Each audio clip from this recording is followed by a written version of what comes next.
हर भगत दृढ़ावै हर भगत सुनै तिस सतगुर मिलियै।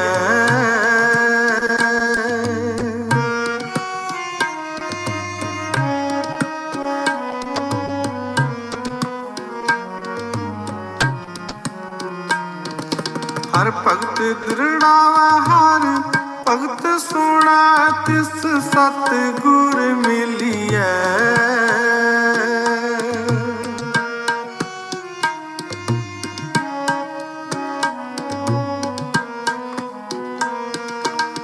टोटा मूल न आवै हर लाभ नित दृढ़ियै।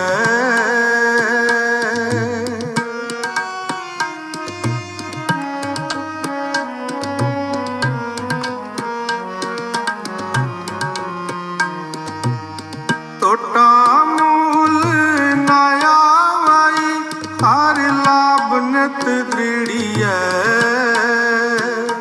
हर लाभ नित दृढ़ियै मेरा सतगुर प्यारा। कित बिद मिलै मेरा सतगुर प्यारा। कित बिद मिलै मेरा सतगुर प्यारा। खिन खिन करी नमस्कार। खिन खिन करी नमस्कार मेरा गुर पूरा। क्यों मिलै मेरा सतगुर प्यारा। कित बिद मिलै मेरा सतगुर प्यारा।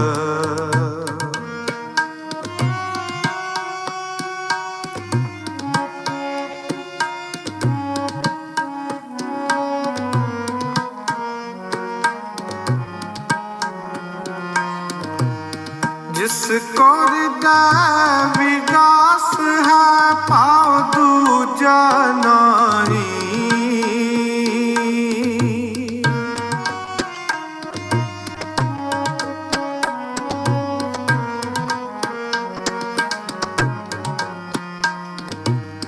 जिसको हृदय विगास है पाँव दूजा नारी।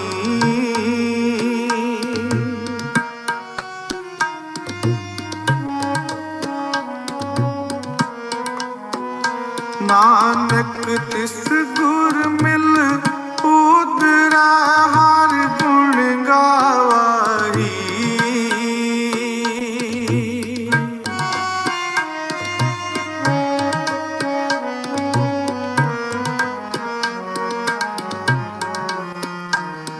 नानक तिस गुर मिल उदरै हर गुण गावाई।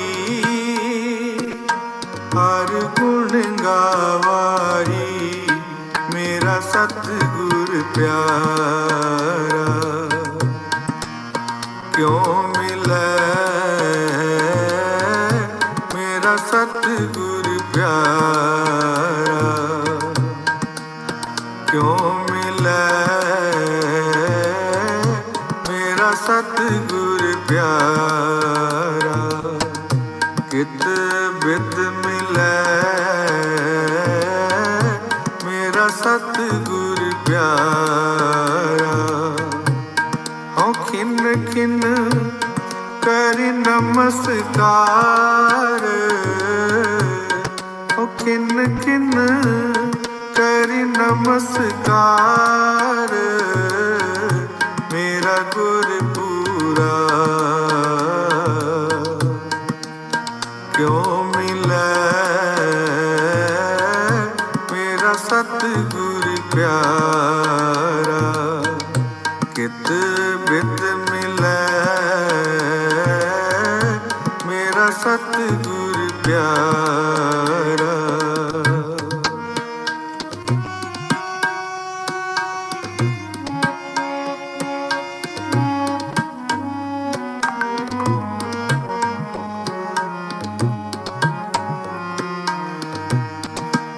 जिसको हृदय विगास है पाँव दूजा नहीं,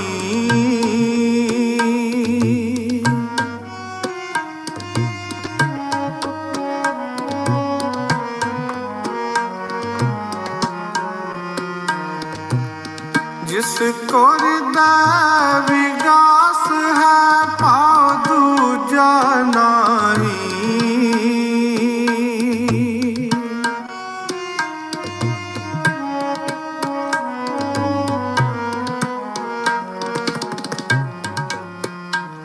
नानक तिस गुर मिल उदरै हर गुण गावाही,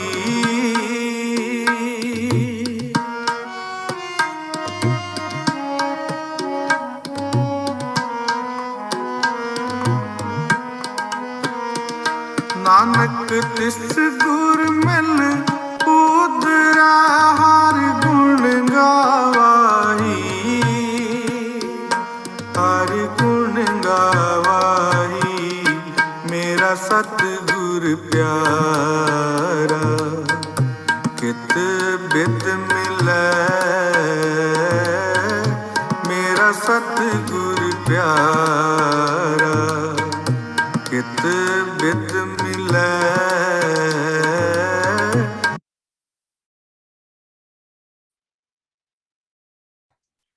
जय गुरु जी। नमस्ते गुरु जी, नमस्ते साथ संगत जी। संगत जी आप सबका शुक्राना इस प्लेटफॉर्म से जुड़ने का, संगत की घड़ियां करने का। गुरु महाराज आपका शुक्राना ये संगत करवाने का, हमें कल्याण के तरीके पे ले जाने का, रास्ते पे ले जाने का। क्योंकि जैसे कि गुरु महाराज कहते हैं, और आई थिंक आज का वचन भी यही है कि सत्संग करने वाले और सुनने वाले दोनों का ही कल्याण होता है। So Suresh uncle, over to you please. जय गुरु जी।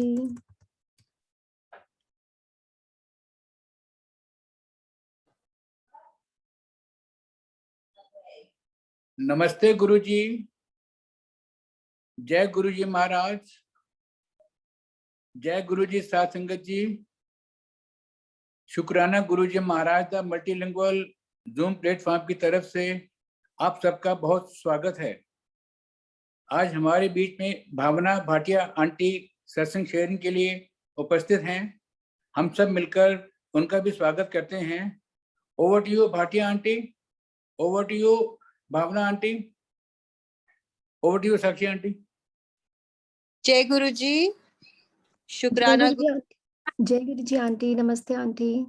शुक्राना गुरु महाराज है आपका, ये समय की घड़ियां, ये सत्संग की घड़ियां बख्शने का आंटी।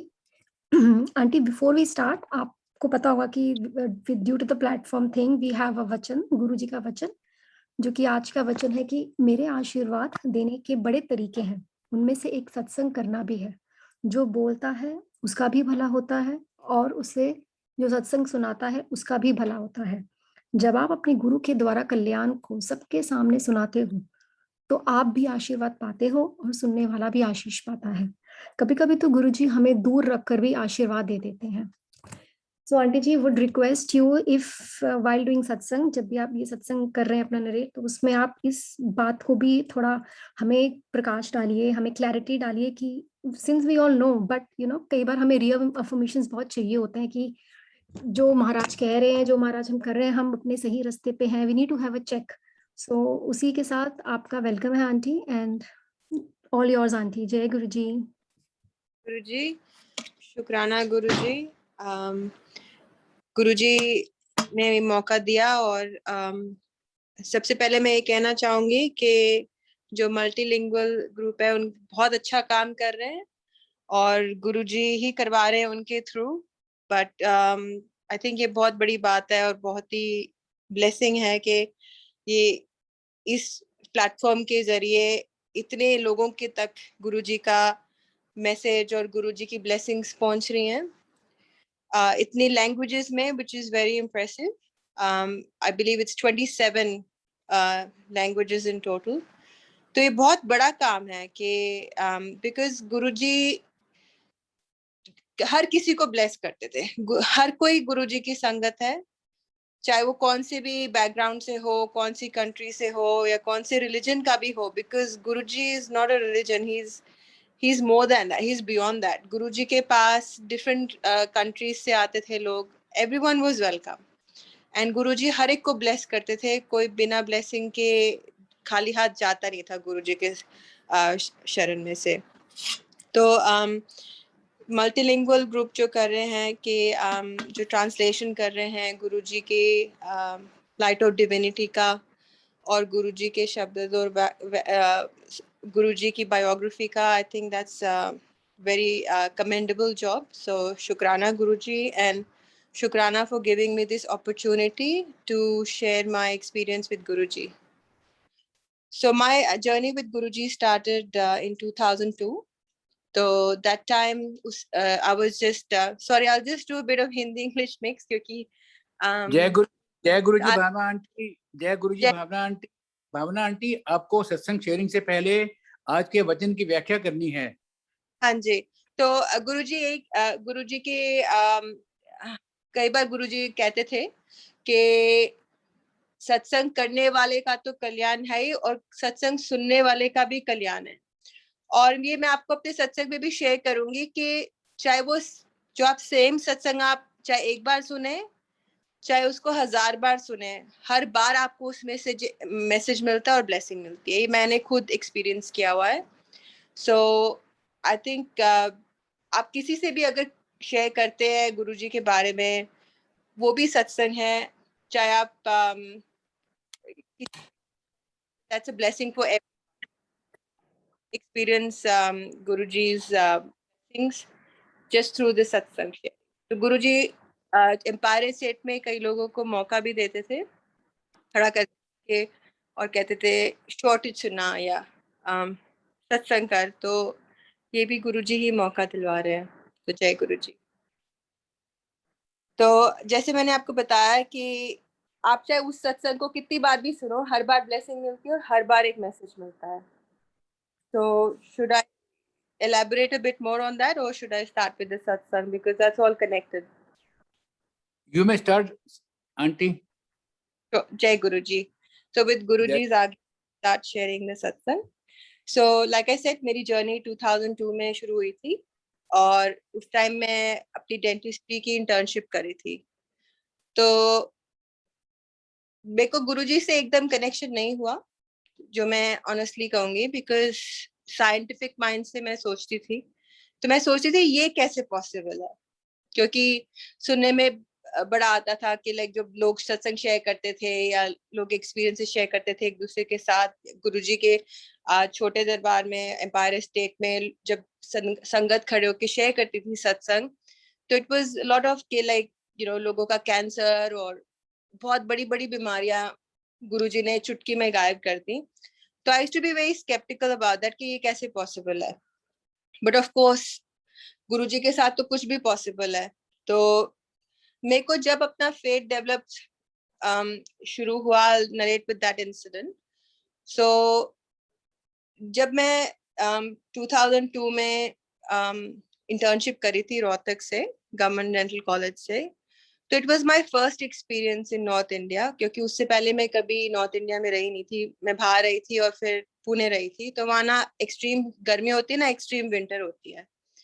तो मेरी फर्स्ट जो विंटर थी वो बहुत खराब गई, मुझे ब्रोंकाइटिस हो गया, मैं बहुत बीमार हो गई और वो मुझे 3 महीने लगे उसे रिकवर होने में। तो मैं फिर जो अभी समर आने वाली थी मई जून की, मैं उससे बहुत डर रही थी। मैं कहा विंटर इतनी खराब गई और अभी लू तो मैंने एक्सपीरियंस की नहीं है कभी लाइफ में, तो how will I manage with that, क्योंकि हॉस्टल में रहते थे हम, तो वहां से कॉलेज का 1-1.5 किलोमीटर का वॉकिंग होता था वन वे। तो फिर मम्मी पापा से मैंने ये वाली बात शेयर की, तो मम्मी पापा ने बोला गुरुजी संभालेंगे। मैं कहा इसमें गुरुजी का क्या लेना देना, you know, because of course like I said उस टाइम मुझे इतना फेथ नहीं था गुरुजी पे। तो आई वाज लाइक पापा आप कैसे बातें कर रहे हो, यू नो, कि गुरुजी से क्या लेना देना कि मेरे को लू में क्या होगा। तो फिर मम्मी पापा यही कहते थे कि गुरुजी संभालेंगे और गुरुजी ने ही संभाला। तो अप्रैल में एंड ऑफ अप्रैल में मेरे को एकदम बुखार हो गया एंड मैं घर आई उस वीकेंड गुड़गांव में। तो मेरे टेस्ट वगैरह हुए क्योंकि और एकदम मम्मी ने जब चेक किया तो ऑलमोस्ट 102 103 का फीवर था, but I wasn't feeling it, I was absolutely normal. तो फिर भी उनको लगा कि नहीं, डॉक्टर को तो दिखाना चाहिए, चाहे इसको कुछ एक्सपीरियंस नहीं हो रहा, बट थर्मोमीटर तो कह रहा है काफी हाई फीवर है। तो जब मेरे टेस्ट हुए तो मेरे को बहुत ही हाई काउंट्स का टाइफाइड था। तो फिर डॉक्टर्स ने कहा कि नहीं, इसको तो घर में रहना चाहिए, bed rest, and typhoid is a very serious condition, तो इसके बाल गिर सकते हैं, इसकी एपेटाइट जा सकती है, तो इसको घर में ही रखो, इसको वापस मत जाने दो रोहतक, जब तक कि इसका बुखार ना उतर जाए और काउंट्स ना डाउन हो जाए। बट बुखार ही नहीं उतर रहा था, even though the doctors put me on antibiotics. तो और फिर मेरा स्प्लीन एनलार्ज हो गया, मेरा लिवर एनलार्ज हो गया, फिर डॉक्टर्स और स्ट्रेस हो रहे थे क्योंकि ये अगर फट जाए तो I can have fatal complications. तो फिर पापा तो जा ही रहे थे एम्पायर स्टेट, मम्मी ने फिर रात को जाना बंद कर दिया क्योंकि उनको था कि मेरे साथ वो बैठे, क्योंकि I was very unwell, but otherwise I was feeling fine. तो डॉक्टर्स एक तरफ बोलते थे इसकी एपेटाइट चली जाएगी, इसके रैशेस हो जाएंगे, इसके बाल गिर जाएंगे, और मम्मी मेरी तरफ देखती थी और मैं कहती थी मम्मी ये बनाओ मेरे को खाने के लिए। एंड जो भी कोई देखने आता था दे यूज्ड टू से I look very good, like कि मेरे को लगता ही नहीं कोई बीमारी है, क्योंकि वो गुरुजी का ही सारा चलाया हुआ चक्कर था। तो फिर पापा ने गुरुजी से बात करने की भी कोशिश की कि तब गुरुजी मुझे बीडीएस आंटी बुलाते थे, तो कहते थे बीडीएस का मतलब होता है बत्ती दंदादा सर्वनाश। तो ऐसे काफी मजाक करते थे गुरुजी। तो फिर मैं गुरुजी को यही कहती थी कि गुरुजी मुझे ब्लेस करो कि मैं किसी के दांतों का सर्वनाश ना करूं। तो गुरुजी ने मुझे ब्लेसिंग दी थी। तो फिर पापा ने गुरुजी से बात करने की कोशिश की, उन्होंने कहा गुरुजी आपकी बीडीएस बेटी बीमार है। तो गुरुजी ने कहा ताकि होया, कुछ नहीं हुआ। तो पापा थोड़े हैरान हुए कि गुरुजी ऐसे क्यों बोल रहे हैं, डॉक्टर्स एक तरफ कुछ बोल रहे हैं, गुरुजी कह रहे हैं कुछ भी नहीं है उसको। फिर पापा ने कहा चलो गुरुजी कह रहे हैं कुछ नहीं है तो कुछ नहीं है। फिर जब मेरी कंडीशन और मेडिकल रिपोर्ट्स के हिसाब से खराब होती गई तो डॉक्टर्स काफी पीछे पड़ गए थे कि इसको एडमिट करो और इंट्रावीनस एंटीबायोटिक शुरू कराओ। तो क्योंकि इट वाज ऑलमोस्ट 3-4 वीक्स हो चुके थे, and having high fever for 3 to 4 weeks is not a good sign in any case, even though I wasn't feeling it. तो फिर जब मम्मी ने डॉक्टर से रिक्वेस्ट की कि प्लीज मुझे मंडे तक का टाइम दो, I think it was Friday, कि let this weekend go and then I will definitely admit on Monday. तो उस दिन जब पापा फ्राइडे को एम्पायर स्टेट गए तो गुरुजी स्वरूप बांट रहे थे। तो पापा का नंबर लाइन में था अराउंड 10 या 12 और एक ही एनवेलप बचा था। फिर तो पापा ने सोचा ये तो मुझे अब नहीं मिलेगा because I am too far back in the line. फिर गुरुजी ने उसी टाइम एकदम पापा को बुलाया, भाटिया अंकल इथे आ। तो पापा गए और उन्होंने फिर ऐसी बात छेड़ी कि भाटिया आंटी क्यों नहीं आ रही आजकल। तो फिर पापा ने बोला कि गुरुजी बताया तो था आपको पहले कि आपकी बीडीएस बेटी बीमार है, उसको टाइफाइड है। तो फिर गुरुजी ने कहा कि ऐसा कर कि उसको गन्ने का रस और पपीता खिला दे और ये स्वरूप उसको दे दे, ये उसके लिए है। तो पापा बड़े खुश हुए। फिर जब वो रात को घर आए तो उन्होंने कहा गुरुजी ने तेरी टाइफाइड का इलाज बता दिया है। तो मैंने पूछा क्या बताया, तो उन्होंने कहा कि गुरुजी कह रहे हैं कि गन्ने का रस और पपीता खिला दे। मैं कहा पापा that's the last thing you should be giving me, क्योंकि गन्ने का रस इतनी अनहाइजीनिकली वो निकालते हैं मशीन से, और वो भी मैं कहा मैं नहीं ले रही। तो पापा ने कहा नेते को लेना ही पड़ेगा क्योंकि गुरुजी ने बोला है, तो you have to take it. फिर पापा कहते मैं खुद मशीन साफ करवा के गन्ने का रस निकलवा के लेके आऊंगा तेरे लिए। फिर पापा सुबह उठते ही वो गन्ने का रस और पपीता ले आए। फिर मैंने बड़े अनमने मन से थोड़ा लिया, और जहाँ मुझे अभी तक बिल्कुल 3-4 हफ्ते में कुछ प्रॉब्लम नहीं हो रही थी apart from the bad reports, मेरे को एकदम डायरिया शुरू हो गया। एंड देन फिर मैंने पापा को बोला, मैं कहा देखा देख, मैं अब तक वैसे कोई मेरे को डायरिया आना कुछ था, अब मेरे को डायरिया शुरू हो गया और मुझे पिला दो गन्ने का रस और पपीता। तो and by afternoon my fever had started to come down, and तब मुझे रियलाइज हुआ कि नहीं ये तो कुछ और ही हो रहा है। एंड फिर पापा ने वो जो गुरुजी ने स्वरूप दिया वो बहुत ही यूनिक स्वरूप था, उसको फ्रेम करवाया और उसमें से अमृत निकलने लग गया। तो वो आज भी आप देख सकते हो स्वरूप में अमृत निकलता है और वो क्रिस्टलाइज होके इकट्ठा हो रहा है उस फ्रेम के अंदर। तो और जैसे मैं आपको बता रही थी जो आज का वचन है कि सत्संग सुनने वाले का भी कल्याण है और सत्संग करने वाले का भी कल्याण है। तो क्योंकि चाहे हमने ये सत्संग इतनी बार आपस में फैमिली में शेयर किया, फ्रेंड्स के साथ शेयर किया, बहुत और लोगों के साथ शेयर किया, बट 2019 में फ्रॉम 2002 टू 2019 वो स्वरूप गुड़गांव में जो हमारे घर में गुरुजी का ब्लेस किया हुआ दरबार है वहां रखा हुआ था। फिर सडनली मेरे को जब 2019 में पापा ये सत्संग शेयर करे थे किसी के साथ, मैं एकदम चौंकी। मैं कहा पापा गुरुजी ने कहा था वो स्वरूप मेरे लिए है, तो फिर मेरे पास क्यों नहीं है मेलबर्न में? मैं तो मेलबर्न में रहती हूँ और आपके पास क्यों है गुड़गांव में? फिर पापा ने सोचा हाँ ये तो तू सही कह रही है। तो फिर पापा बड़े प्यार से उसको अच्छे से संभाल के मेलबर्न लाए और यहाँ पे काफी संगत ने उस स्वरूप के भी दर्शन किए। तो इट इज वो आई थिंक गुरुजी वो कहते हैं ना कि जितनी बार भी आप सत्संग सुनो, चाहे आपने पहले भी सुना हो, उसमें कल्याण है और कोई ना कोई रीजन होता है उसमें, हर कोई किसी को मैसेज मिलता है उसमें। तो कमिंग बैक टू फिर जब मेरा फीवर डाउन हुआ तो जब मैं गुरुजी के पास थैंक यू बोलने गई उसी शाम को एम्पायर स्टेट, तो जैसे ही मैंने माथा टेका गुरुजी के पास, फिर गुरुजी हंस के कहते हैं मैंने करा दिया तेरे सारे डॉक्टर फेल, तो जा ऐश कर, कल्याण कितना। और उसके बाद you know through that typhoid गुरुजी ने पता नहीं क्या मेरे कल्याण किए होंगे, my look started to change. And फिर मैं 1 महीना पूरा घर बिठाया, पूरे मई के महीने में, जो मैं अंदर से अवॉइड करी थी कि मेरे को रोहतक में ना रहना पड़े, गुरुजी ने करवाया बड़े आराम से। और फिर जब मैं जैसे ही मैं वापस रोहतक गई फर्स्ट वीक ऑफ जून में बारिश शुरू हो गई, जबकि ऐसा बहुत रेयर होता है कि उस टाइम मानसून शुरू हो जाए और टेम्परेचर एकदम डाउन हो गया। गुरुजी ने मुझे उस साल लू एक्सपीरियंस करने ही नहीं दी, जय गुरुजी। फिर उसके बाद जब मेरा 1 महीना पूरा मिस हुआ इंटर्नशिप का, even though it was for a medical reason, मेरी 31 जुलाई को खत्म होनी थी इंटर्नशिप, तो मैं थोड़ा घबरा रही थी। मैंने कहा मेरा पूरा मई का महीना मिस हुआ है, तो वहां का ऐसे रूल था कि अगर आप 1 दिन भी मिस करते हो आपको उसके 2 दिन कॉम्पनसेट करने होते हैं, and unless you compensate those days आपको डिग्री नहीं मिलती, you are not officially a doctor. तो मेरे को थोड़ा फील होने लग गया कि मेरे बाकी कलीग्स तो मेरे से पहले ग्रेजुएट हो जाएंगे और मैं ऐसे 2 महीने में डिले हो जाऊंगी। तो जब 31 जुलाई को मेरा जो लास्ट डे था, तो मम्मी पापा आए रोहतक मुझे लेने के लिए क्योंकि सामान वगैरह पैक सब हुआ था। तो जब हम साइन लेने गए प्रिंसिपल के ऑफिस, तो हमें पता चला कि principal has gone on leave for 3 or 4 days, तो vice principal is in charge, and वो तो बहुत स्ट्रिक्ट थे। तो प्रिंसिपल शायद फिर भी कंसिडर कर लेते कि मेडिकल रीजन की वजह से मेरा 1 महीना मिस हुआ था। वाइस प्रिंसिपल तो इतने स्ट्रिक्ट थे कि वो तो बहाने ढूंढते थे, चाहे कोई रीजन हो ना, वो आपको एक्सटेंशन देने के लिए।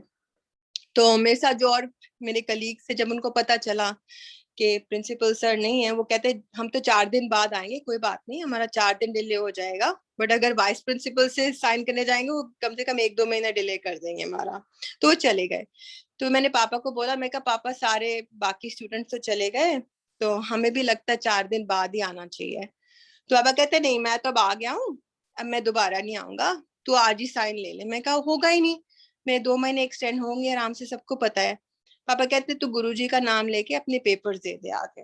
तो फिर मैंने जो क्लर्क है उनको दिए, तो कहते आपको पता है वाइस प्रिंसिपल कैसे है, आपकी एक्सटेंशन तो लगेगी, तो आप क्यों पंगे ले रहे हो? तो मैं कहा नहीं आप दे दो। तो मैंने जय गुरुजी करके आगे दे दिया। तो वो अंदर गए and with in 2 minutes he came out, shocked expression. मैं कहा क्या हुआ? कहते सर ने साइन कर दिया। मैं कहा अच्छा। कहते मैं यहाँ 25 साल से काम कर रहा हूँ, कभी ऐसे नहीं हुआ कि उन्होंने कभी किसी की फाइल नहीं खोली, बस आपका नाम देखते कहते साइन दे दिए उन्होंने। तो जय गुरुजी, कौन करा सकता है? गुरुजी करा सकते हैं। बड़े खुश होके फिर, because that was the day I officially became a doctor, तो मैं गुरुजी के एम्पायर स्टेट गई गुरुजी को शुक्राना करने। और जैसे ही मैंने माथा टेका, गुरुजी उससे पहले मुझे बीडीएस आंटी बोलते थे। और फिर उस दिन जब मैं साइन लेके आई, गुरुजी कहते हैं और डॉक्टर ने क्या हाल है तेरे? जय गुरुजी। गुरुजी को कैसे पता उस दिन से मैं ऑफिशियली डॉक्टर हूँ? फिर करवाने वाले वही हैं। तो फिर मैंने गुरुजी को बोला, मैं कहा गुरुजी थैंक यू, आपकी वजह से ही मैं आज डॉक्टर आज बनी हूँ। कहते जा ऐश कर कल्याण की। तब मुझे बड़े बोलते थे गुरुजी जा ऐश कर। तो उसके 3 हफ्ते बाद फिर गुरुजी ने हमें बुलवाया, नॉन संगत डे था। तो इट वाज मेनका गांधी जी का बर्थडे था उस दिन। तो गुरुजी ने एम्पायर स्टेट मुझे, मम्मी और पापा को बुलाया, और आई थिंक 15-20 संगत और थी। तो गुरुजी ने, वो नॉन संगत डे था, तो उस दिन का मजा ही अलग था, because Guruji was in a very jovial mood, काफी बातें कर रहे थे, साथ बिठा रहे थे। और फिर गुरुजी ने चरणों की सेवा और अपने हाथों की सेवा का मौका दिया। एंड दैट डे जब मैं उनके गुरुजी को ने जब मौका दिया, I think he was blessing my dentistry, because फिर वो मेरी फ्यूचर का बात करने लगे। तो कहते और डॉक्टर ने तेरे आगे क्या प्लान है? तो मैंने कहा गुरुजी मुझे मास्टर्स करनी है। तो उन्होंने कहा क्यों, तेनू तो सब काम आंदा है, तेनू की लोड़ मास्टर्स करन दी? मैं कहा नहीं गुरुजी, मुझे मतलब नॉलेज लेनी है। और तो एंड मैं गुरुजी से बड़ी फ्री होके बात कर रही थी, कि मेरे को लग रहा था कि मैं गुरुजी से फ्री होके नहीं बात करूंगी तो किससे कर सकती हूँ। तो कहते नहीं नहीं कोई लोड़ नहीं है तेनू मास्टर्स करन दी। बट मैंने जिद पकड़ी हुई थी, क्योंकि मुझे था मेरे को आगे नॉलेज गेन करनी है। तो मैं कहा नहीं गुरुजी, मेरे को सब काम नहीं आता, एज अ जनरल डेंटिस्ट मैं ब्रेसेस नहीं कर सकती, मुझे उसमें करनी है मास्टर्स। तो फिर मेरे को लगा एकदम कि गुरुजी को तो पता नहीं होगा ब्रेसेस क्या होते हैं, वही अपनी सिली थिंकिंग, ह्यूमन थिंकिंग। मैं कहा गुरुजी तो दांतों में तारे लगते हैं ना, वो मैं एज अ जनरल डेंटिस्ट नहीं कर सकती। फिर गुरुजी हंसने लगे, फिर कहते हाँ तू वो तो नहीं कर सकती। फिर गुरुजी फिर से कहा कि तेनू सब काम आंदा है, तू क्लिनिक खोले दौड़ूगा। तो मैं कहा फिर भी मैं नहीं गुरुजी, मुझे पैसे का इतना नहीं है, मुझे बस ये है कि मुझे नॉलेज गेन करनी है। फिर गुरुजी ने बोला तू ऐसा कर, तू ऑस्ट्रेलिया चली जा और उथे डेंटिस्ट्री कर। तो मैं कहा गुरुजी मैं ऑस्ट्रेलिया क्यों जाऊंगी? मैं कहा मैं आपसे यहाँ मास्टर्स की बात कर रही हूँ, आप मुझे कह रहे हो ऑस्ट्रेलिया चली जा। तो फिर गुरुजी हंसने लग गए। फिर ऐसे फिर गुरुजी काफी मजाक भी कर रहे थे उस दिन। तो कहते हैं गुरुजी ऐसे मजाक मजाक में कि पीजीआई का मतलब पता है? परलोक गया इंसान। फिर ऐसे हंसा रहे थे काफी गुरुजी। नोएडा का मतलब पता है? No idea. फिर कहते हैं एसी का मतलब पता है? आटा सब्जी चोर। तो फिर कहते हैं वाइफ का मतलब पता है? Worry is invited for ever. तो फिर मम्मी ने एकदम बोला, मैं कहा गुरुजी ये तो आपने भाटिया साहब की दिल की बात बोल दी। तो फिर कहते नहीं ये ओदे लिए नहीं आएगा, ये ओदे सांडू ले आएगा, उन्होंने जाके दसते ही। तो फिर मैंने कहा गुरुजी वाइफ का मतलब विथ इडियट फॉर एवर भी तो हो सकता है ना? तो फिर गुरुजी जोर जोर से हंसने लग गए। फिर गुरुजी ने कहा पापा को कि तेरे लिए जो तेरे लिए मैं वो बता रहा हूँ, हस्बैंड का मतलब horse under severe burden and no diversion. तो ऐसे गुरुजी बहुत हंसा रहे थे। तो बट गुरुजी की ब्लेसिंग से और गुरुजी की कही भी बात से मैंने ऑस्ट्रेलिया तो पहुंचना ही था, चाहे कैसे करके भी। और फिर गुरुजी ने मुझे ऑस्ट्रेलिया ब्लेस करके भेजा। And there is no looking back. गुरुजी की मेहर से I am doing I am practising my dentistry here. And I think उन्हीं की वजह से आज मेरा क्लिनिक भी है। उन्हीं की ब्लेसिंग से हो सकता था, नहीं तो पॉसिबल नहीं था। गुरुजी ने ही मुझे उस जगह भेजा, गुरुजी ने ही सारे रास्ते बनाए ताकि मेरे को वो क्लिनिक मिल पाए, नहीं तो पॉसिबल ही नहीं था कि मुझे वो क्लिनिक मिल जाए। Because there were 10 people after that clinic and कैसे, and I was the only non Australian dentist working there, only non Australian staff member as well. सारे ऑस्ट्रेलियन थे जो वहाँ पहले से काम कर रहे थे डेंटिस्ट, और वहीं यहीं के पढ़े हुए थे। मैं तो इंडिया की पढ़ी हुई हूँ। फिर भी जब ओनर ने डिसाइड किया कि सेल करना है, जबकि और डेंटिस्ट ने उनको पहले बोला हुआ था कि हमने खरीदना है क्लिनिक, जैसे आप रिटायर करने का सोचो। स्टाफ एकदम खड़ा हो गया, ओनर को कहने लग गया कि नहीं, अगर आप ये क्लिनिक किसी और को बेचोगे apart from Bhavna, we will not work here. कि ओनर को इतना उन्होंने वो कर दिया कि उनको कहते ठीक है पहले मैं उससे पूछूं तो सही उसको एक क्लिनिक चाहिए कि नहीं। तो फिर उन्होंने मेरे से पूछा कि do you want this clinic, क्योंकि स्टाफ मेरे पीछे पड़ा हुआ है, कह रहे हैं कि वो काम नहीं करेंगे अगर मैं तुमको नहीं दूंगा। तो मैंने कहा of course I would love the opportunity. नहीं तो ये कैसे पॉसिबल हो सकता है? Why would the owner consider me, और why would the staff want me to take over the practice? ये सिर्फ गुरुजी करा सकते हैं। तो गुरुजी की कई भी बात पत्थर की लकीर, गुरुजी कुछ भी करा सकते हैं, आप सोच भी नहीं सकते। और गुरुजी की जो प्रोटेक्शन है आपके ऊपर, वो आप उसको अगर फील करें तो you will feel very very safe in your life.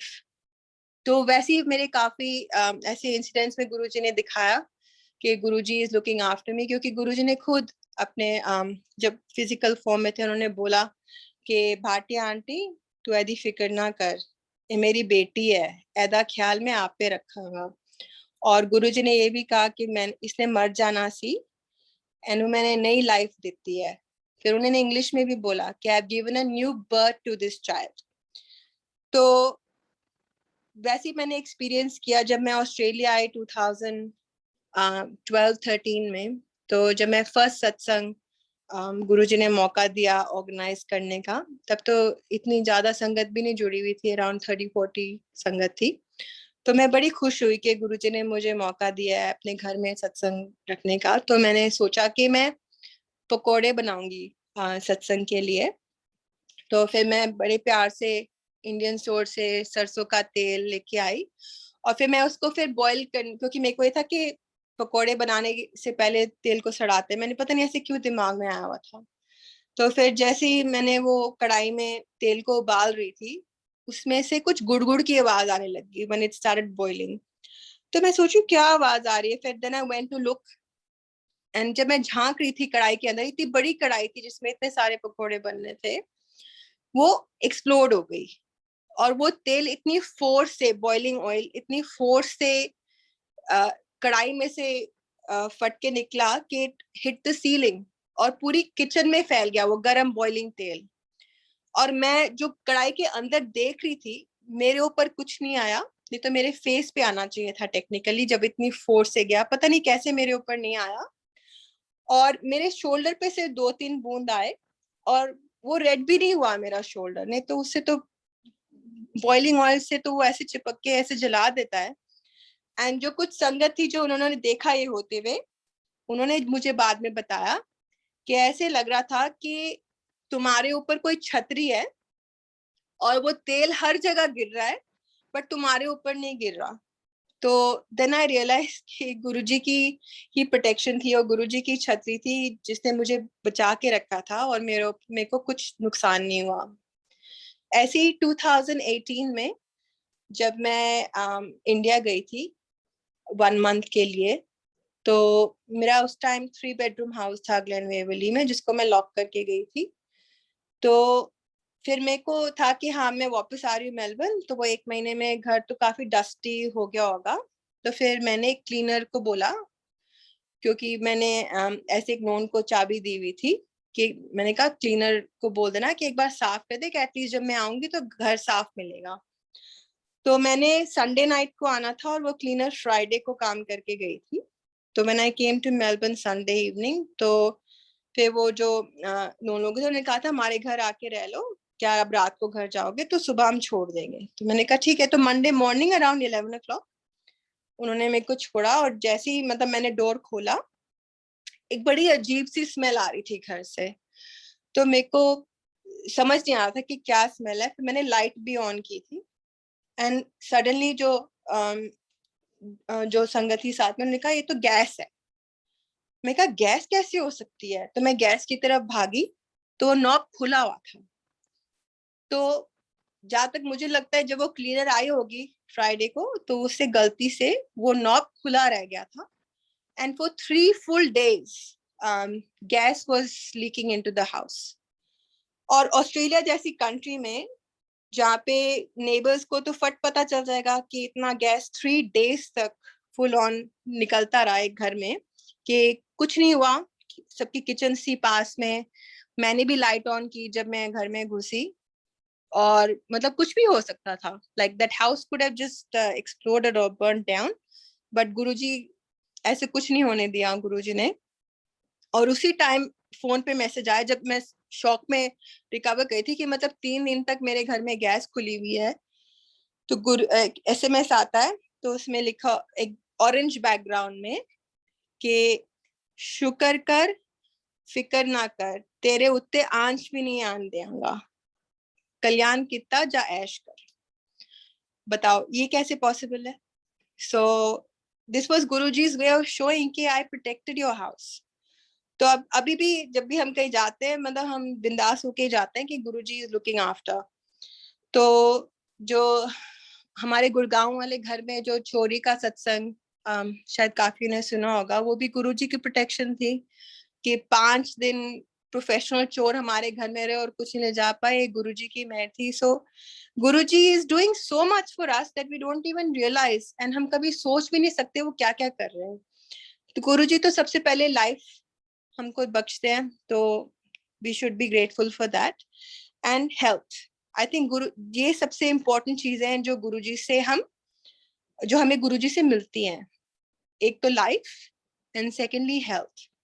ये भी गुरुजी ने रियलाइज करवाया, कई बार करवाया, कि हम तो we take our health for granted, कि हमें तो लगता है कि हाँ we are healthy, we are fine, everything is good. जरा सा जुकाम हो जाए तब रियलाइज होता है, ओहो ये क्या हो गया। तो वैसे ही I work opposite one of the biggest hospitals in Melbourne. तो बट गुरुजी की मेहर से, you know, like I've been so busy कि मुझे टाइम ही नहीं मिलता कभी उधर कैफेटेरिया में जाने का, जबकि नर्सेस वगैरह उधर से ले आती थी lunch.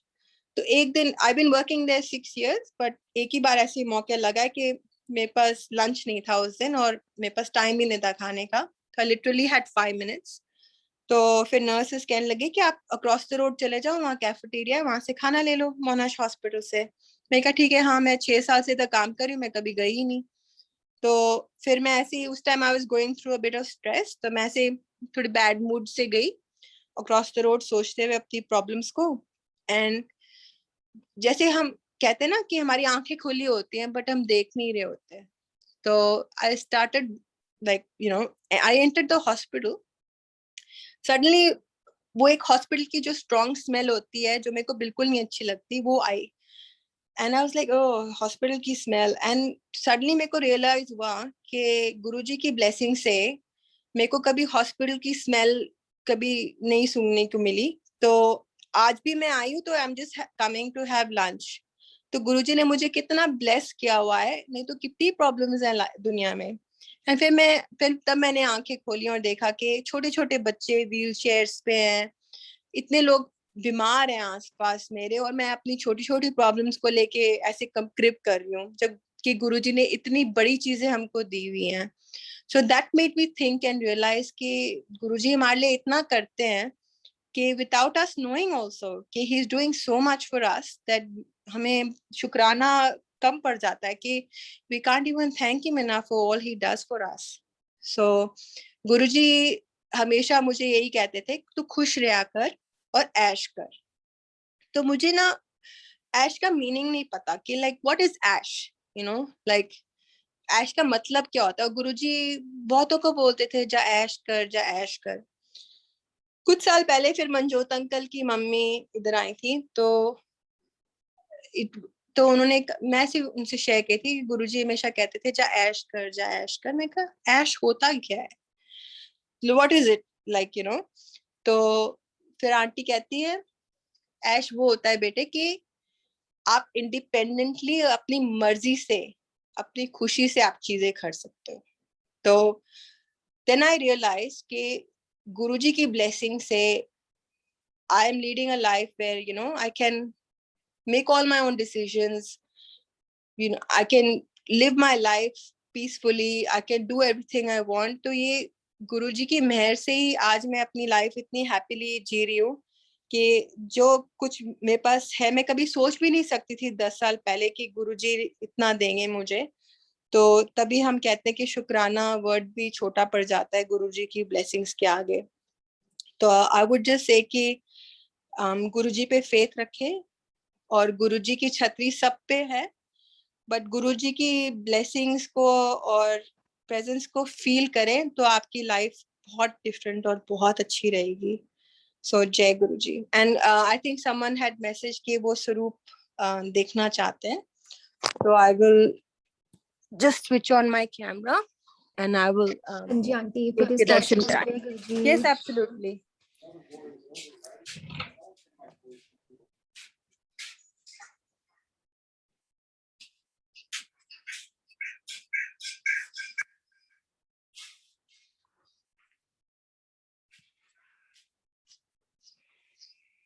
Sorry, I'm just trying to figure it out.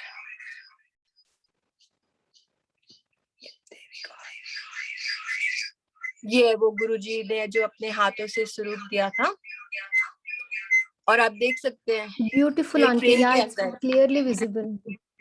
Frame के अंदर सारा अमृत हाँ निकलता है। जी, हाँ जी, बिल्कुल, सो क्लियर। शुक्राना मालिक, लख लख शुक्राना।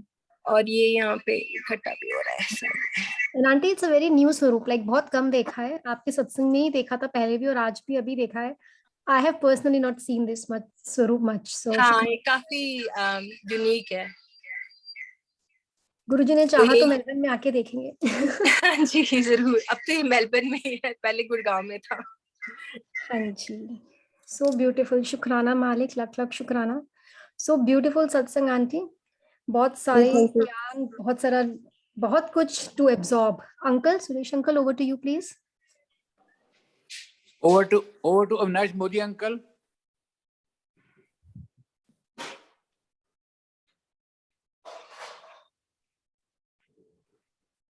शुक्राना गुरुजी महाराज, बहुत बहुत शुक्राना शुक्राना शुक्राना शुक्राना शुक्राना भाटिया आंटी, शुक्राना भावना आंटी।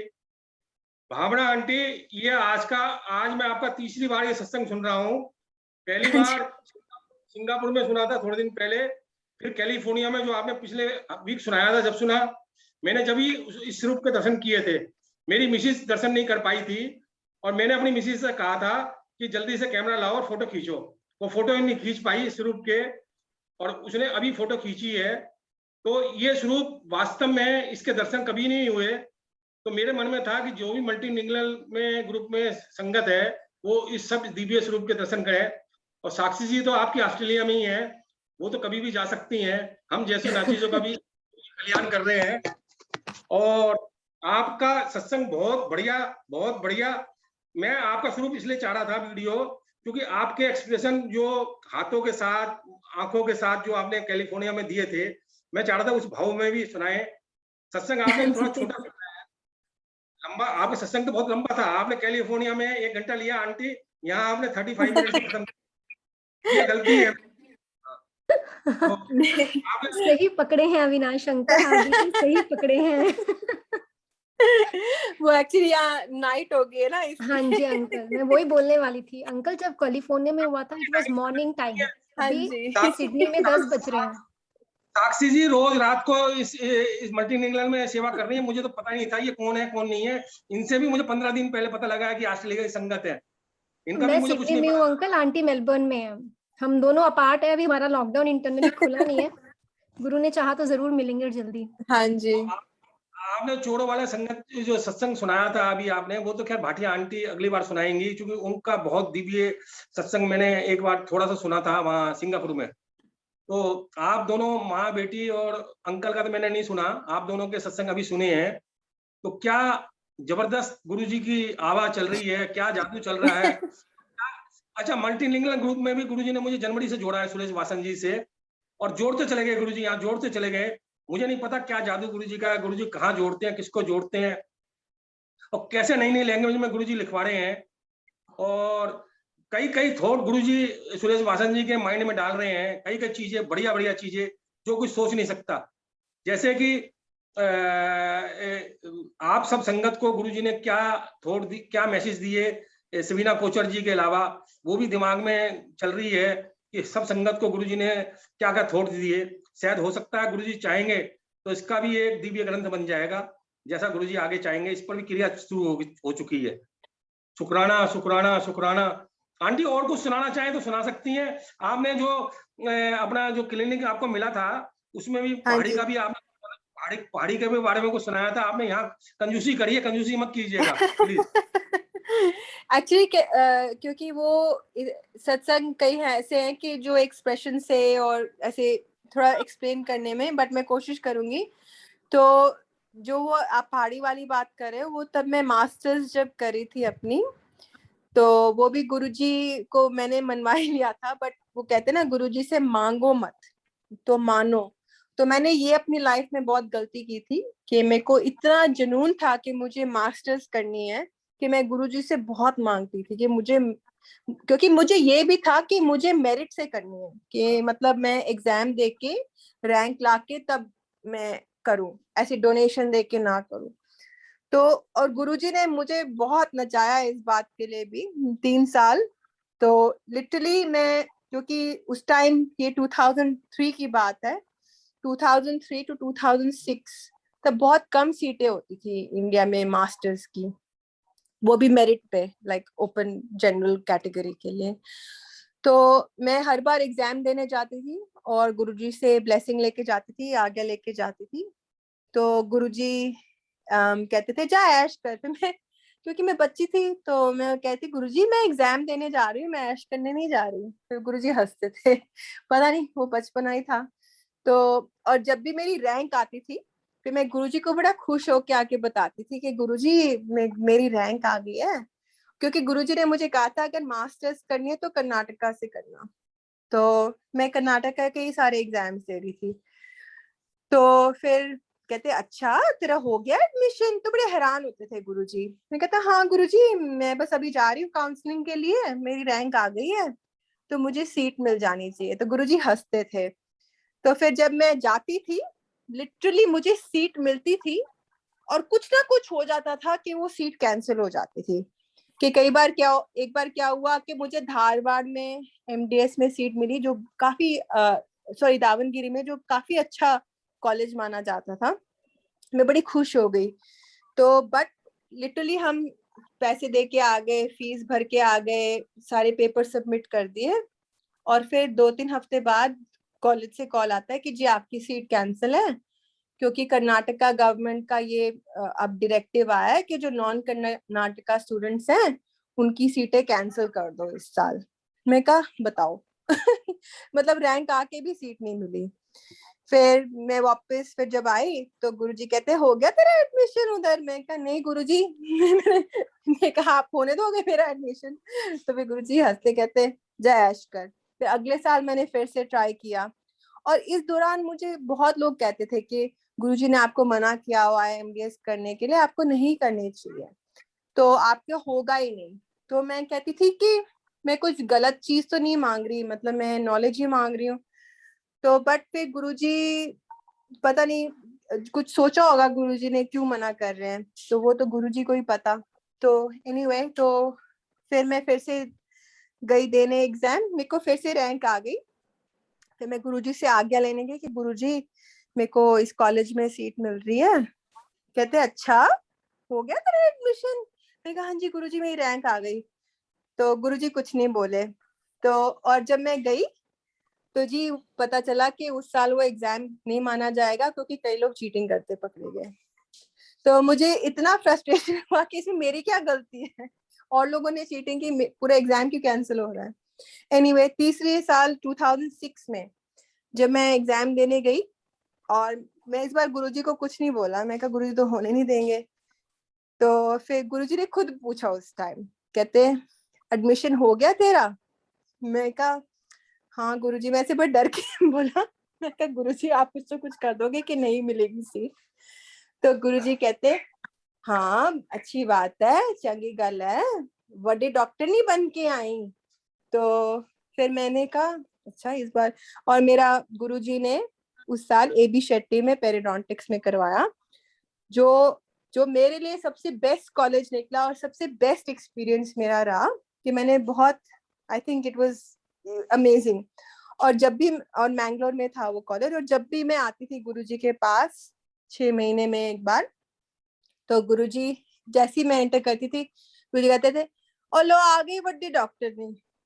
तो फिर गुरुजी ने ऐसे स्टेजेस में मेरा हर बार नाम चेंज किया। पहले मुझे BDS बुलाते थे, फिर डॉक्टर नहीं बुलाते थे, फिर जब MDS में हो गया तो बड्डी डॉक्टर नहीं बुलाने लग गए मेरे को।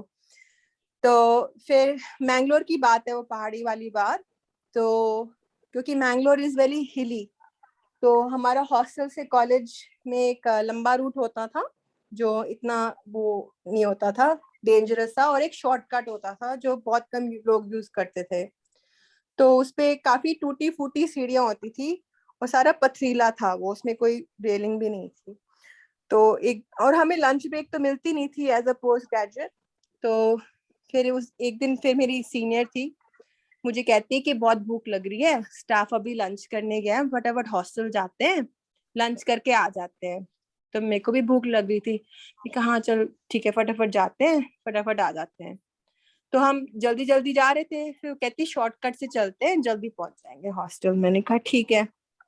तो हम शॉर्टकट से अब जल्दी जल्दी हड़बड़ी में उतर रहे थे सीढ़ियां, तो मेरा पैर अड़ गया और मैं एकदम गिरने लगी।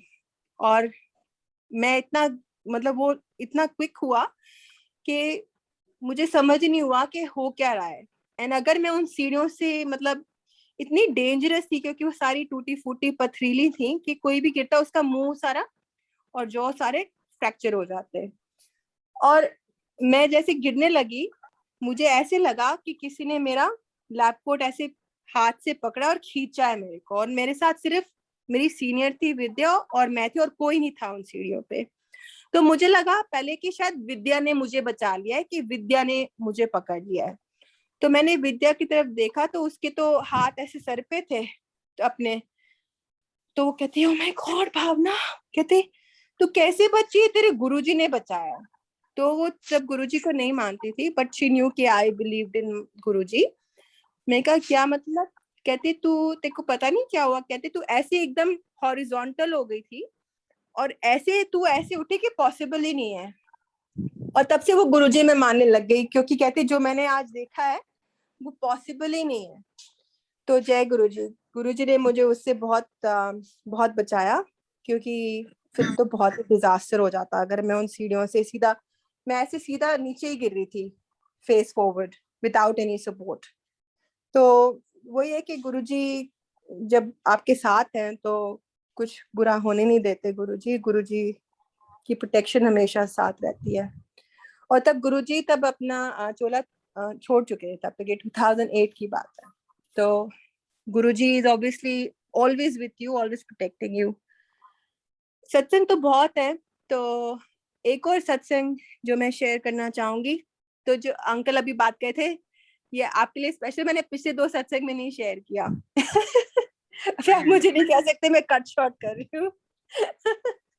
तो ये गुरुजी जब चोले में थे तब की बात है। तो आई थिंक इट वाज 2005। तो तब मैं चंडीगढ़ में थी। तो वो कहते हैं ना कि गुरुजी जब आपको दर्शन देते हैं तो वो सपना नहीं होता, वो दर्शन होते हैं। तो ऐसे मेरे को गुरुजी ऐसे सपने में आए, तो उन्होंने कहा कि तेरी जो फ्रेंड रागिनी है बॉम्बे वाली, तू उसको मेरे बारे में बता, वो काफी परेशानी में है, तो उसको बता मेरे बारे में और उसको बोल मेरे पास आए। मैं चंडीगढ़ में हूँ, गुरुजी एम्पायर स्टेट में है। और मेरी जो फ्रेंड रागिनी है, मैं उससे लास्ट मेरी बात हुई थी 2001 में, क्योंकि वो मेरी रूममेट थी पुणे में और वो बॉम्बे के रहने वाली थी। और वो ऐसी लड़की थी जो बिल्कुल टेक्नोलॉजी से दूर, मतलब उसको कुछ पता ही नहीं था ABC, ना मोबाइल फोन रखना, ना इंटरनेट, कुछ भी नहीं। तो मतलब उसके पास मेरे पास उसका एक लैंडलाइन नंबर था। उन दिनों एड्रेस बुक होती थी, तो मेरे को बस सिर्फ वही था, और उसका ना कोई ईमेल आईडी कुछ भी वो थी नहीं ऑनलाइन। मतलब वो आज भी उसका कोई सोशल प्रेजेंस है ही नहीं। मैं आज भी अपनी बाकी रूममेट से पूछती हूँ कि कोई उसे टच में रह सकता है, तो कहते पता है ना वो कैसी है, कि उसको ढूंढना नामुमकिन है। तो एनीवे, मैं आज भी होप करती हूँ अगर वो सुन रही हो सत्संग, तो I would love for her to get in contact with me. तो कमिंग बैक टू दैट, तो मैं उठी तो मेरे को लगा कि अब मैं कैसे ढूंढूं उसका नंबर। एड्रेस बुक तो गुड़गांव में है मम्मी के पास, फिर मैंने मम्मी को फोन किया, मैं कहा ऐसे ऐसे गुरुजी कल सपने में आए थे, तो ऐसे बोल रहे थे। तो मम्मी कहते अब कहाँ से उसका, मेरे को क्या पता तेरी एड्रेस बुक कहाँ है। मैं कहा मेरे रूम में जाके देखो, इस कबर्ड में होनी चाहिए कहीं। तो मम्मी फिर गई, ढूंढा, और फिर कहते एक ही कोई लैंडलाइन नंबर है रागिनी के अंदर। अब वो इतने 2-4 साल हो गए थे, तो मैंने कहा चलो वही दे दो, मैं वही ट्राई करती हूँ। तो मैंने वो नंबर मिलाया और रागिनी ने ही उठाया फोन। तो कहती भावना, ओ माय गॉड, मैं देखो कितना याद करती हूँ।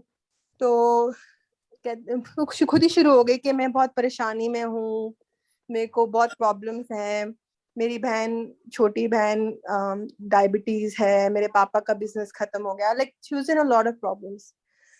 फिर मैं कहा Ragini, I think I may have a solution. तो तब जब मैं रागिनी को जानती थी तब गुरुजी मेरे लाइफ में नहीं थे, तो उसको कोई पता नहीं था कि मैं गुरुजी को मानती हूँ, ऐसे उसको कुछ आइडिया नहीं था। मैं कहा ऐसे ऐसे मैं गुरुजी को मानती हूँ, तो वो तेरी हेल्प जरूर करेंगे। उसको एकदम विश्वास हो गया। तो कहती कि मेरे को तो पता ही नहीं वो कैसे दिखते हैं, तो मैं उनको कैसे प्रे करूं। तो मैं कहा अब मैं कहा तेरे पास तो ईमेल एड्रेस या कुछ है नहीं जो मैं तेरे को उनका स्वरूप भेज पाऊं, और कैसे, तू तो ऑनलाइन जाती ही नहीं। मैं कहा चल कोई बात नहीं, तू बस उनको बस प्रे कर के मेरी हेल्प करो। तो फिर अब वो रागिनी ऐसे लड़की थी कि मतलब वो हॉस्टल से बाहर अकेली नहीं निकल पाती थी। Even though she's a doctor, like she was very protected while growing up, कि वो हॉस्टल से कॉलेज भी अकेले जाने में उसको डर लगता था, उसको कोई ना कोई साथ चाहिए होता था। She was that डरपोक। फिर मैं फिर से रेगुलर टच में रहने लग गई। आई थिंक 2-3 हफ्ते बाद ही कहती मुझे गुरुजी के पास आना है, एम्पायर स्टेट दिल्ली में। तो मैं कहा हाँ, तो अपने मम्मी पापा को बोल। कहती नहीं, वो तो नहीं लाएंगे मुझे। तो मैं ऐसा करती हूँ कि मैं बोल दूंगी कि रात को नाइट ड्यूटी और मैं फ्लाइट लेके आ जाऊंगी गुरुजी के पास। मैं कहा रागिनी, तू बोल रही है, तू तो अकेले हॉस्टल से बाहर ही निकलती थी। कहती पता नहीं कुछ खिंचाव है कि मुझे बस गुरुजी से मिलना है। एंड आप मानोगे नहीं, क्योंकि मैं उसको अच्छे से जानती हूँ, आई was so shocked, she came. तो वो बॉम्बे से अकेली आई फ्लाइट लेके। उसको इतनी गुरुजी की वो थी पुल कि उसको गुरुजी के पास आना था, और वो आई। और आप मानोगे नहीं, मतलब मेरी उससे ज्यादा एक्सप्लेन नहीं कर पाई मैं उसको, कि क्योंकि मैं चंडीगढ़ में थी, क्योंकि सडनली उसको आ गया कि मैं फ्लाइट चढ़ रही हूँ। और मैंने कहा अच्छा तू ऐसा करियो कि मेरे मम्मी पापा तेरे को एंट्रेंस में मिल लेंगे, वो तेरे को बता देंगे कैसे क्या करना है। बट वही कि पता नहीं वो मिल नहीं पाए। एंड फिर मम्मी ने बताया कि वो गुरुजी के पास ही उसको बैठने का मौका मिला, राइट नेक्स्ट टू गुरुजी गद्दी, गुरुजी के साथ बैठी वो। तो मतलब बिल्कुल गुरुजी के लेफ्ट पे। तो ये मतलब आप इसको कैसे एक्सप्लेन कर सकते हो कि गुरुजी का मेरे सपनों में दर्शन देना, और उसका खिंचाव बॉम्बे से लाना और अपने पास बिठाना, उसको ब्लेस करना, ये गुरुजी का ही सारा वही है तरीका लोगों को ब्लेस करने का। एंड फिर उसकी लाइफ काफी इम्प्रूव हुई। बट अनफॉर्चुनेटली बिकॉज वो सोशल मीडिया पे नहीं है, इट्स वेरी हार्ड, क्योंकि मैं फिर ऑस्ट्रेलिया आ गई। तो अगर I am sure she is still part of Guruji sangat, so I hope कि someday she's ever listening to this, she'll try to contact me। और गुरुजी की मर्जी होगी, तो I hope she is doing well, and I am sure she is doing well, क्योंकि गुरुजी का इतना bless करना उसको कि मतलब मैं अभी भी सोचती हूँ कि वो कैसे आई अकेली बॉम्बे से दिल्ली और सीधा फिर वापस फ्लाइट लेके गई रात को। तो आई थिंक ये गुरुजी करा सकते हैं और कोई नहीं करा सकता। सो जय गुरुजी। आंटी रिक्वेस्ट करूंगा गुरुजी के चरणों में, और आपसे प्रार्थना 1-2 सत्संग की और सुनने की है।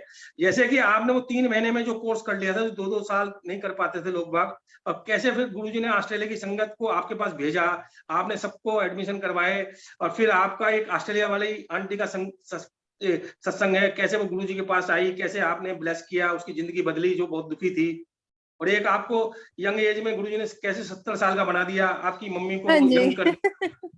सत्संग रह गए। और आंटी इससे पहले मैं एक चीज बताना चाह रहा हूँ, ये सत्संग आप क्यों सुना रही हैं। देखिए जब मैंने सिंगापुर में मैंने सत्संग सुना, और उसमें मैं नहीं जानता था आप लोगों को किसी को भी, पूसा भाटिया आंटी का नाम देखा मैंने, जैसे नाम आ जाता है, और मैं जनरली किसी की पर्सनल डिटेल या किसी से पूछता नहीं हूँ कौन है क्या है।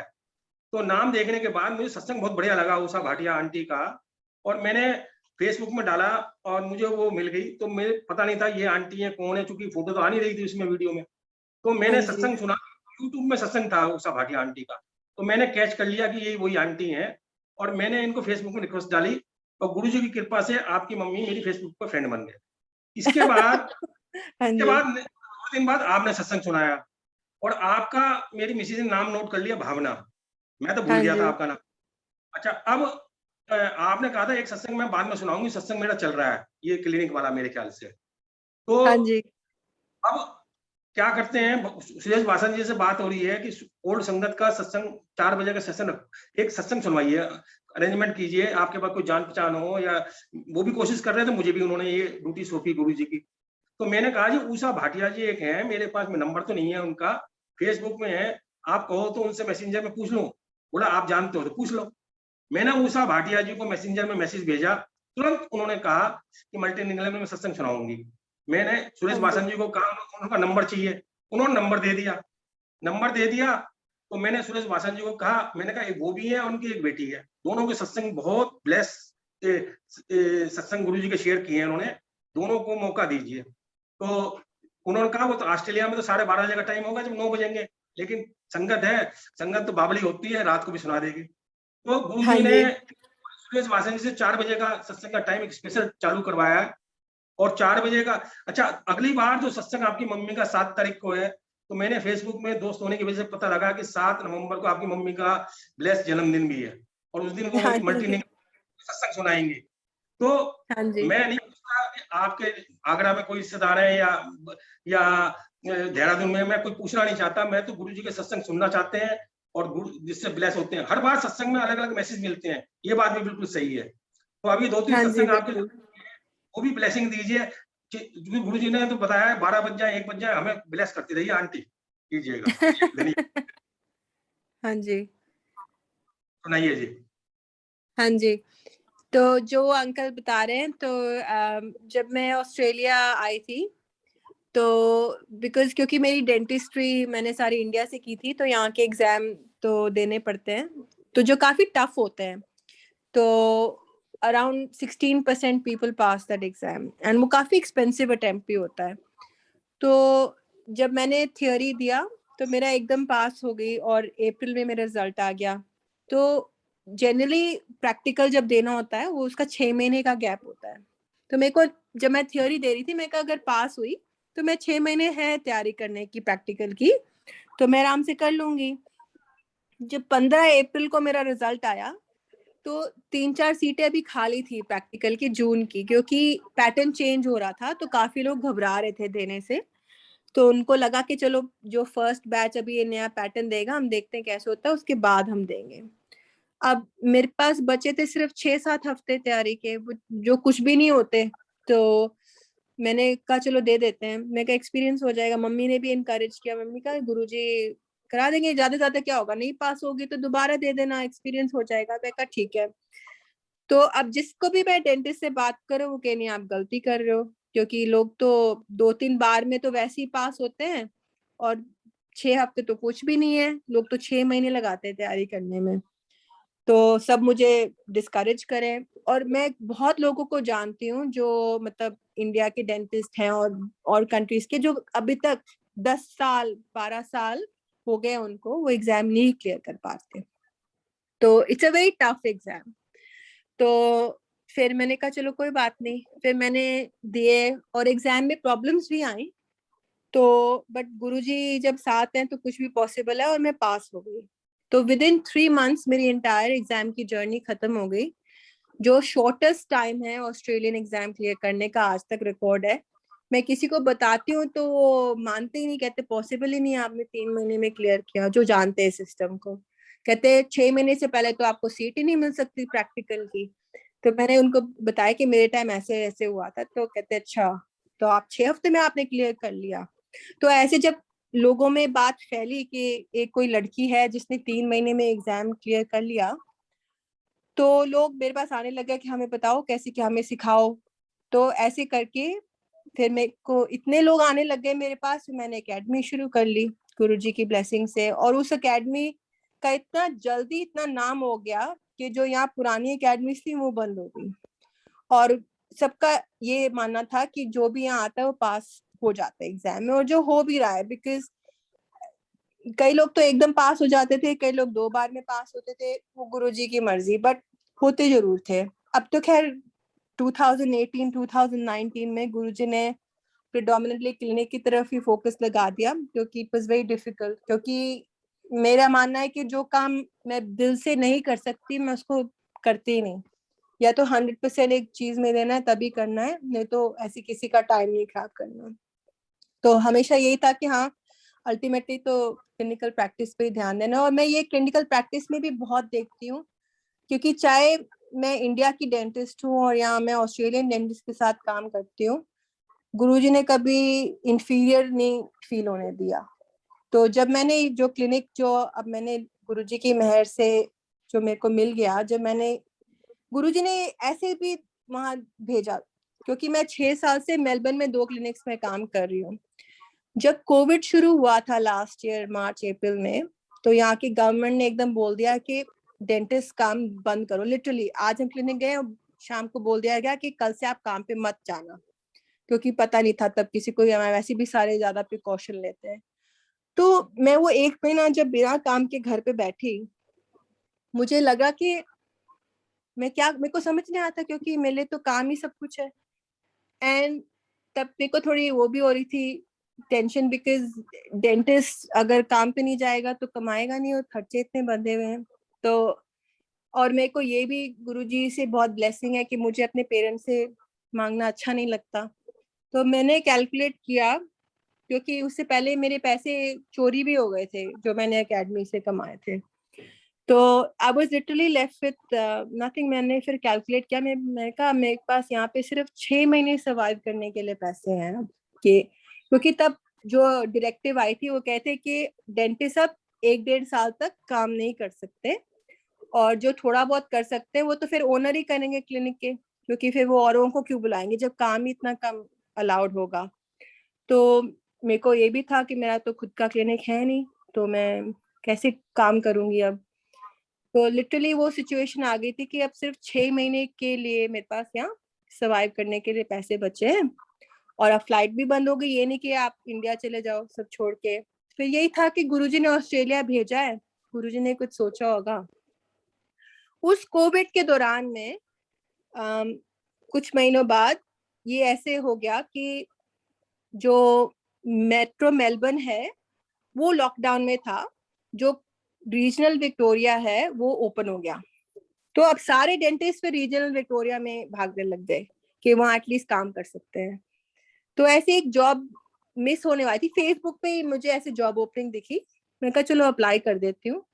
और लास्ट डे था, काफी दिनों से वो थी, और मैं कहा मुझे तो मिलेगी नहीं, कोई बात नहीं। मैं ऑलमोस्ट डाल ही नहीं रही थी वो एप्लीकेशन, क्योंकि मैं और जगह जहाँ डाल रही थी कहीं से कुछ हो ही नहीं रहा था। जब मैंने डाली 1-2 दिन बाद उनका कॉल आ गया। तो मैंने कहा ये लोग तो ज्यादा दूर भी नहीं है मेलबर्न से, हार्डली 40 मिनट्स है मेलबर्न से, तो ये मुझे क्यों बुला रहे हैं, इनके पास तो बहुत लोग आए होंगे। तो खैर उन्होंने कहा आप इंटरव्यू के लिए आ जाओ।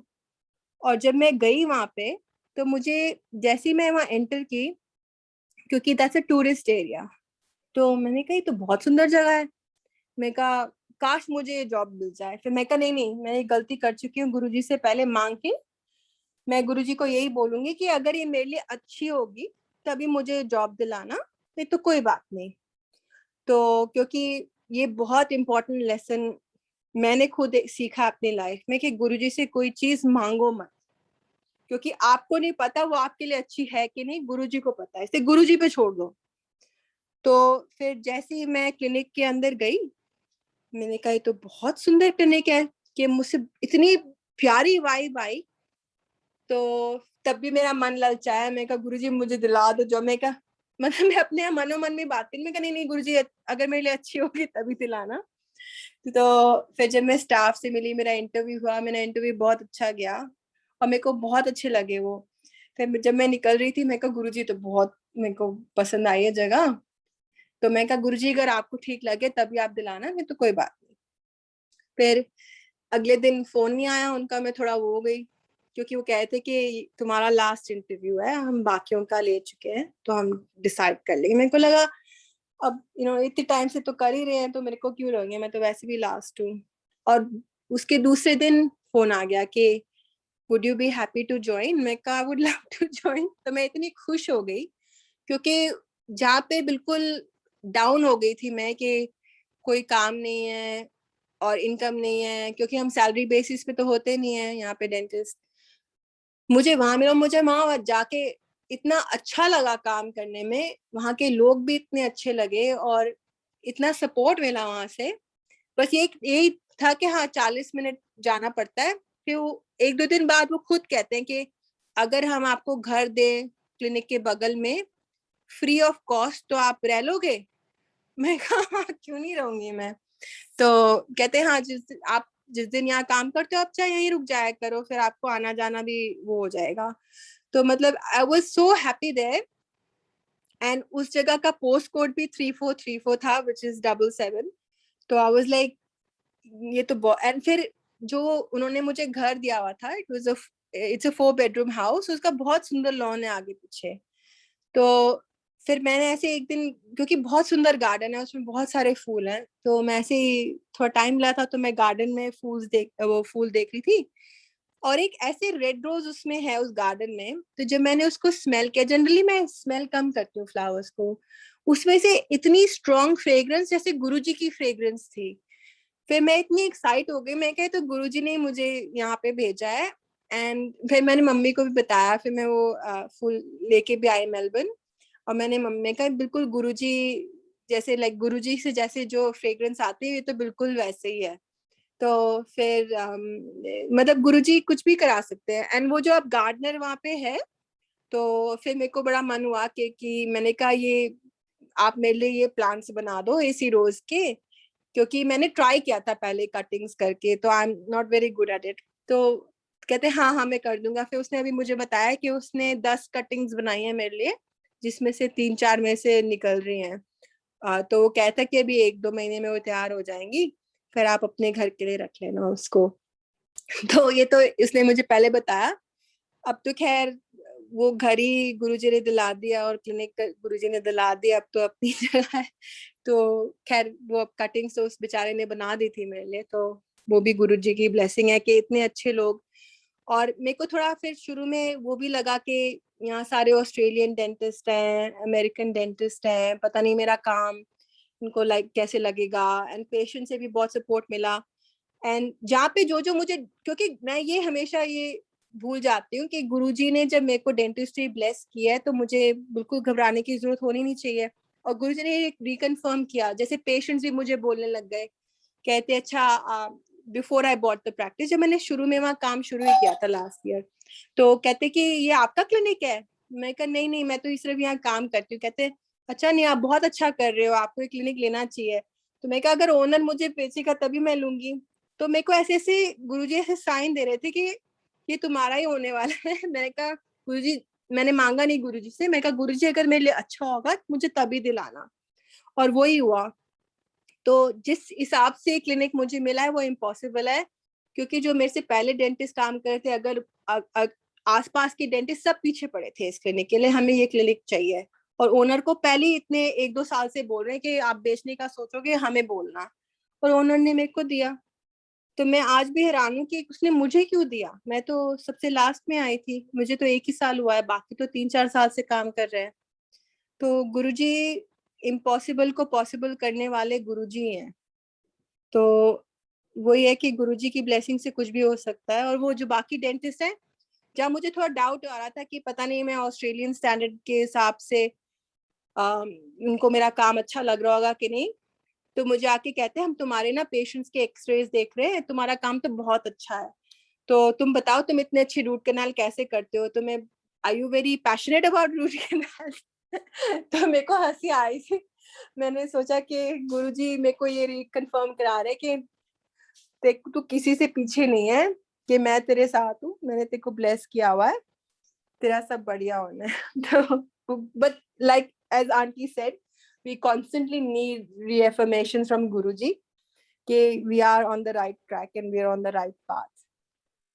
So जय गुरु और जी भावना आंटी। हाँ, एक और मेरे को सत्संग याद आ रहा है जो मैंने पहले भी नहीं शेयर किया, क्योंकि जो अंकल का प्लीज रिक्वेस्ट आया था कि प्लीज तो जब मैं ऑस्ट्रेलियन एग्जाम्स दे रही थी तो कुछ डॉक्यूमेंट्स चाहिए थे इंडिया से। तो एक ऐसा डॉक्यूमेंट था डेंटल काउंसिल ऑफ इंडिया का, जो दिल्ली डेंटल काउंसिल का था, तो उसके बगैर मैं यहाँ एप्लीकेशन प्रोसेस नहीं हो पाती। और वो Delhi dental council sadly I must say वो बहुत ही अनकोऑपरेटिव है।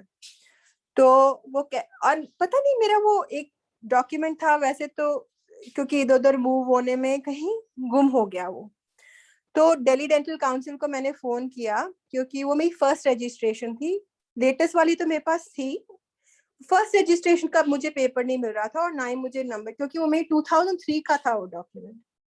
तो कहते जी आप हमें अगर नंबर नहीं बताओगे हम आपका ढूंढ नहीं सकते, आप हमें कॉपी दो। मैं कहा आप प्लीज कुछ तो आपके पास रिकॉर्ड होंगे ना कि मेरा फर्स्ट रजिस्ट्रेशन आपके यहाँ से हुआ है।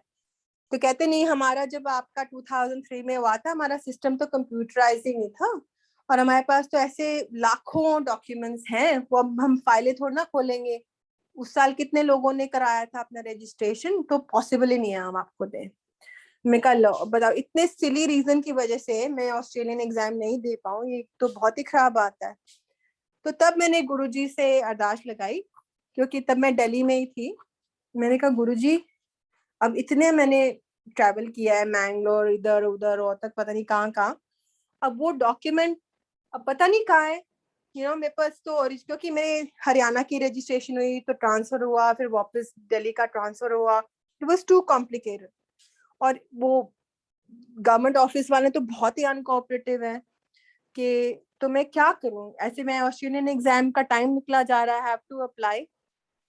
तो आप मानोगे नहीं कि मैं गुरुजी को ऐसे अरदास की, मैं कहा गुरुजी मेरे को हेल्प करो, मेरे को ये डॉक्यूमेंट के बगैर मेरा होगा नहीं।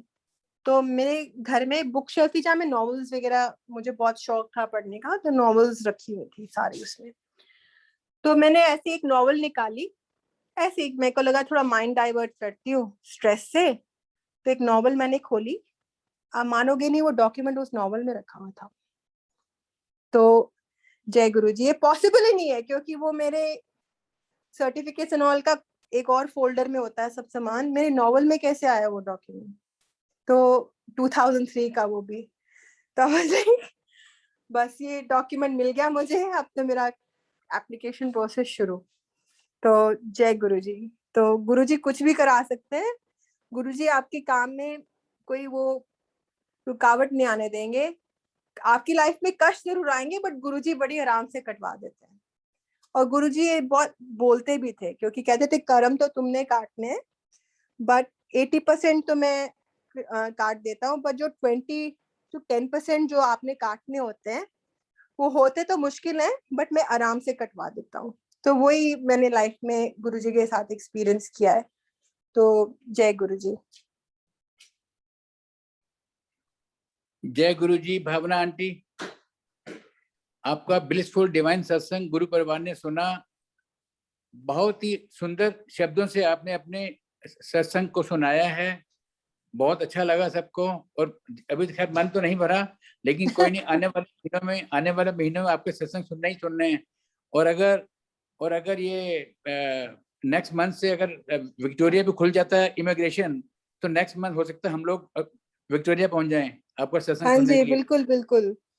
हाँ, तो गुरुजी की मेहर से हाँ, जब हम ब्लैकबर्न में रहते थे तो रोज मंडे को सत्संग होता था। जब से हम साउथ मेलबर्न मूव हुए तब से लॉकडाउन ही है। तो फिर गुरुजी की मेहर से अभी हाउस वार्मिंग भी नहीं हुई है, तो गुरुजी की मेहर से सत्संग जरूर होगा यहाँ पे। एंड गुरुजी ने चाहा तो हर मंडे जरूर होगा। जय गुरुजी। और इन्हीं शब्दों के साथ ही मैं गुरु परिवार को ये बताना चाहता हूँ कि एवरी संडे हम लोग कोशिश होती है कि और संगत जी का सत्संग कराया जाए। तो 7th of नवंबर भैया दूज से अगले दिन उषा भाटिया आंटी का सत्संग है। Please remember that date, 7th of November. Usha Bhatia ji का सत्संग है. Please try to join that very day. Thank you very much. Over to you, Sakshi aunty, शुक्राना भजन के लिए.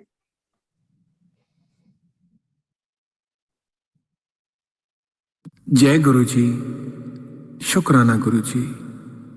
किस किस गल दा शुक्राना करा मैं गुरु जी. ए मनुख जून देन दा शुक्राना, जिन्हों देवता भी तरसते ने. इस दिल दियां धड़कनां दा, इन साहां दा शुक्राना. अपनी संगत बनाउण दा शुक्राना, सत्संग च बिठाउण दा शुक्राना गुरु जी. हर पल अंग संग रहन दा ते ओदा एहसास दिलाउण दा शुक्राना. इस जिंदगी च सर उठा के जी पाउण दा शुक्राना गुरु जी.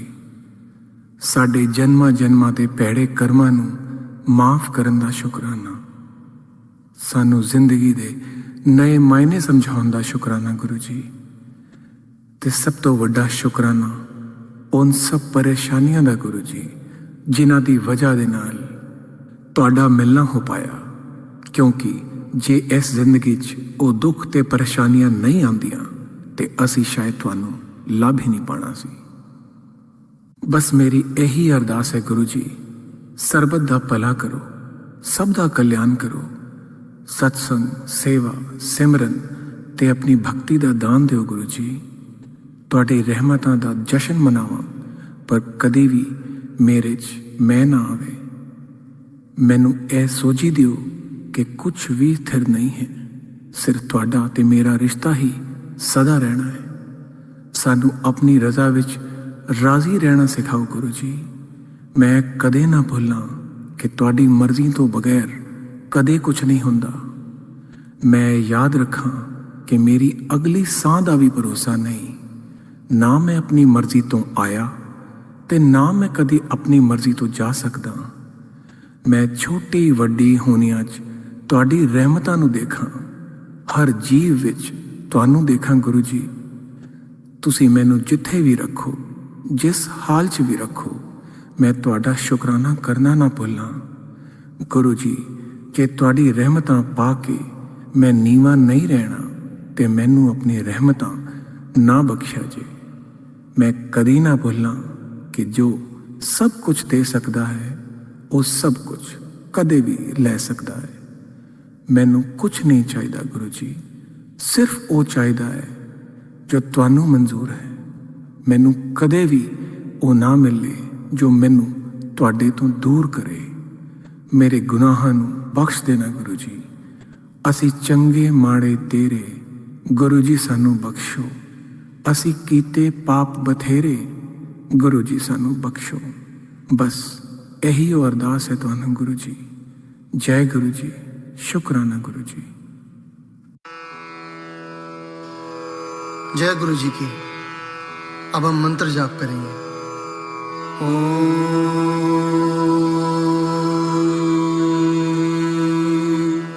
नमः शिवाय. शिव जी सदा सहाय.